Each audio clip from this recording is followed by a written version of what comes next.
नमस्कार. श्री शिवपुराण. शिव-पार्वती विवाह. जेव्हा सतीने स्वतःला योगगृहात जाळल्याची बातमी भगवान शंकरापर्यंत पोहोचली, तेव्हा भगवान शिवाने वीरभद्राला पाठवले. त्याने तेथे जाऊन यज्ञाचा नाश केला आणि सर्व देवांना योग्य बक्षीस दिले. मरताना सतीने शिवाकडे हे वरदान मागितले की प्रत्येक जन्मात तू तिचा पती हो. या कारणास्तव त्यांनी हिमाचलच्या घरी जाऊन पार्वती म्हणून जन्म घेतला.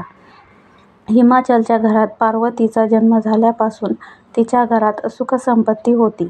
पार्वतीच्या आगमनाने पर्वत सुंदर झाला. ही सर्व बातमी नारदजींना कळताच ते हिमाचलला पोहोचले. तिथे पोहोचल्यावर तो हिमाचलला भेटला आणि हसून म्हणाला की तुमची मुलगी गुणाची खान आहे. ती स्वभावाने सुंदर, विनम्र आणि शांत आहे. ही मुलगी सुंदर गुणांनी परिपूर्ण आहे. हे तुमच्या पतीला प्रिय असेल. आता त्यांचे 2-4 तोटे ऐका. नालायक, सन्मानहीन, पालकहीन, उदासीन, निष्काळजी. तिचा नवरा नग्न असेल, योगी असेल, मॅट केस असलेला आणि त्याच्या गळ्यात साप घातलेला असेल. हे ऐकून पार्वतीचे आई-वडील काळजीत पडले. त्यांनी देवर्षीला उपाय विचारला. तेव्हा नारदजी म्हणाले, माझ्या अंदाजानुसार मी सांगितलेले सर्व दोष शिवात आहेत. भगवान शिवाशी लग्न केल्यास हे दोषही पुण्यासारखे होतात.